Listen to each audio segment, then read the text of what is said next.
What's good? You rocking with your boy Zara, All Rights Reserved. Now, shout out to commenter Chris A. He's brand new. Hit that subscribe button and hit the bell beside that subscribe button if you have not yet. That goes to everyone, especially Chris A. Welcome to the platform.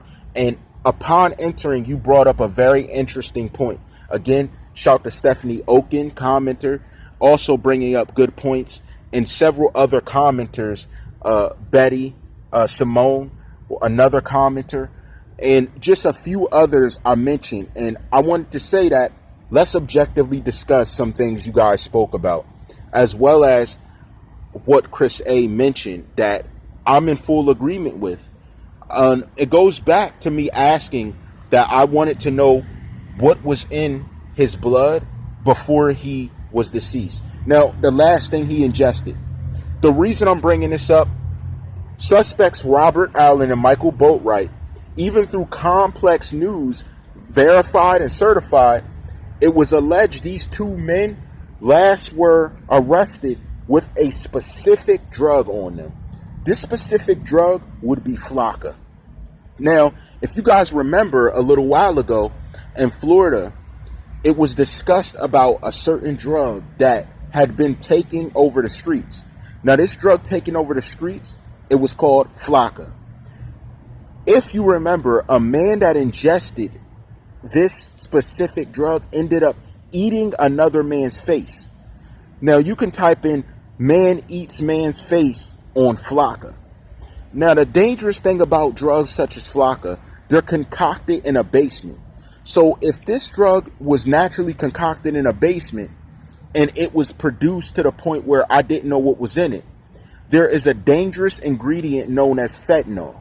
What fentanyl does is the size of a fingertip placed within a mixture can cause you to overdose. It's a very, very, very strong drug that is used in the pharmaceutical field to do all types of things, such as create poisons, create acidic based concoctions. Is it possible that one of these men who were caught allegedly selling this thing were responsible for giving an overdose of Flocka to Tentacion, and that was the picture we saw, rather than bullet holes that were alleged from an MP5 type weapon being the damage and deceased status of Tentacion? This seems more relevant to the case, being when we saw the witness have the camera on him, we didn't see a hole in his body. All we saw was Tentacion laid up there looking damaged. He looked out of it. He looked more drugged, as I said before, in my opinion, than he did look like he had violence committed to him. All we are doing is reading what was given to us, but we're not seeing the basis of what was done behind the scenes. Now, if you remember, and this can be co-signed by Complex News, Michael Boatwright was arrested with Flocka on him before they decided to link him even to this case. That is a very, very important factor, being they're trying to target him in this murder. Did he have something to do with it in that way, rather than the way that's being delivered to us? This is serious, because this is a breakthrough. If someone could show me a picture of Tentacion with any type of blood, and again, we talked about a bloodless crime scene.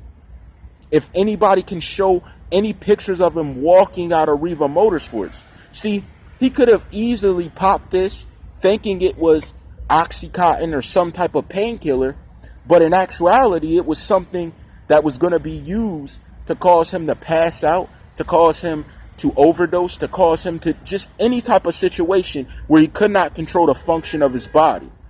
Again, we don't have footage of him leaving Riva Motorsports, and even if we do, he could have easily been placed in the car before the pictures and everything was taken. Remember who was first on the scene, and it wasn't authorities or an ambulance. This man who was witness named Victor, we talked about, alleged he ran inside to call 911. Why would you run inside when you have a cell phone to videotape his body?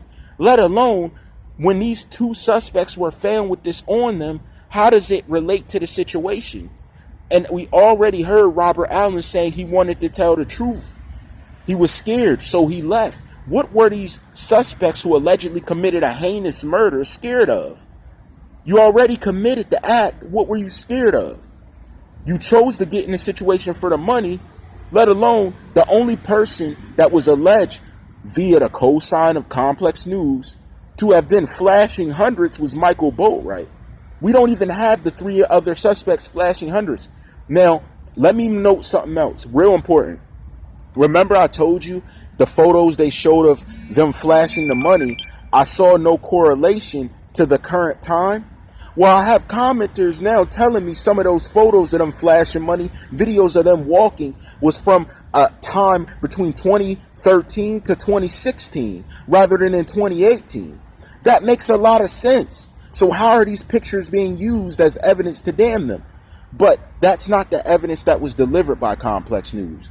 They told us why each individual was arrested, and it was not for the reason of social media, although that was the same evidence used to expose these individuals as potential suspects, which I don't understand. None of this is adding up in a way that we can understand it. Now, back to the Flocka thing. I want to reinforce that is why pills and powder type substances are of potential danger and specific danger, because you don't know how they were mixed together. Someone could easily mix these concoctions in their basement, or someone can easily put together these type of contraptions, give them to people to stretch their work, not worried about if you overdose, not worried about if something serious can happen to you. And then you take this antidote that you call an antidote, and you think it's going to relieve your pain, and it causes you more pain in the end. So let's look back and understand how these suspects were related to that situation. They were found through evidence of separate means, whether it's even one girlfriend saying he was involved. We don't have no footage showing these four young men there. This is very serious because it's easy for me to link them to this case by looking at their background, looking at their character, but were they really involved in this? How many of them did it take to give Flocka to one man if that's the case?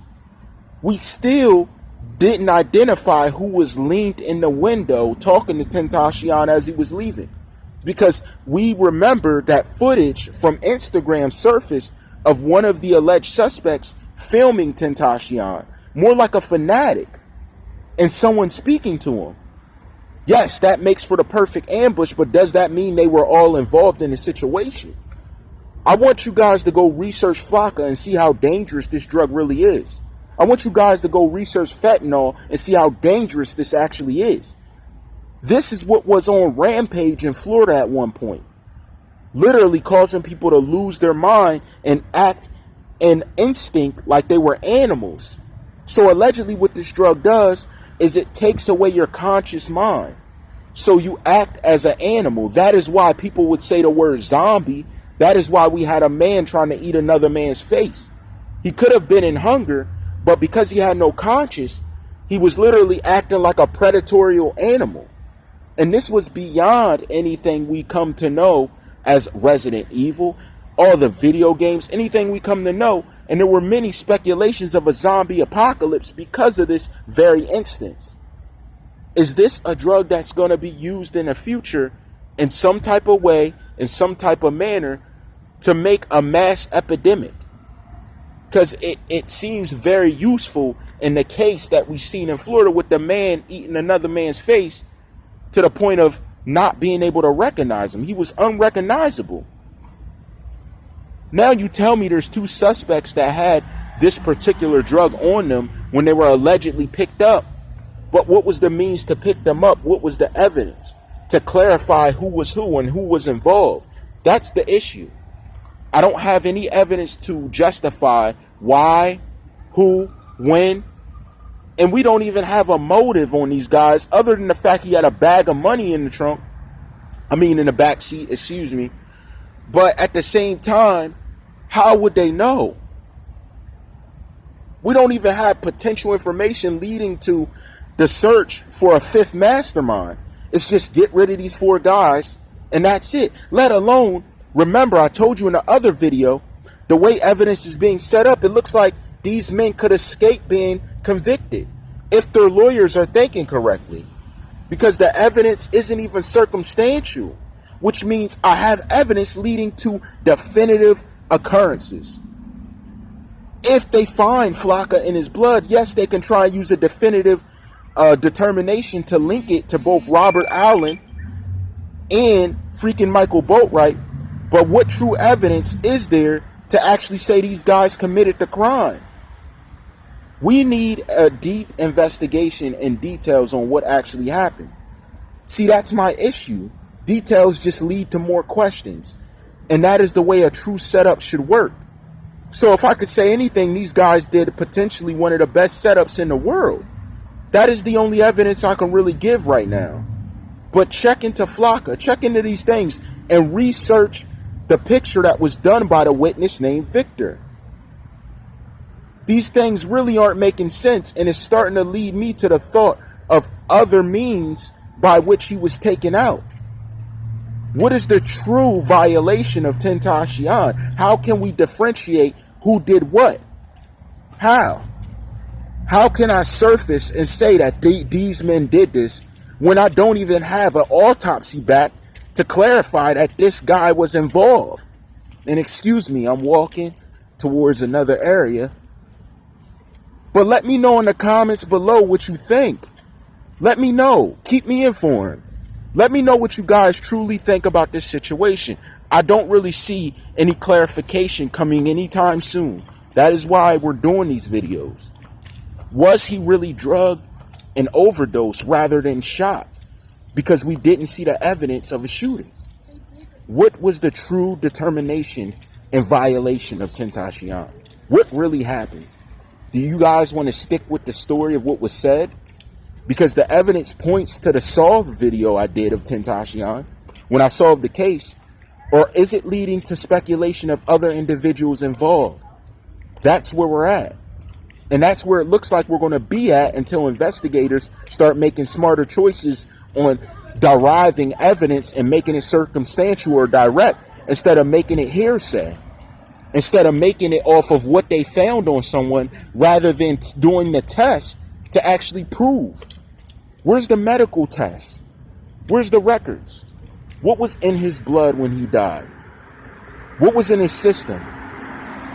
You know, we don't have that. But you know how I rock. All rights reserved.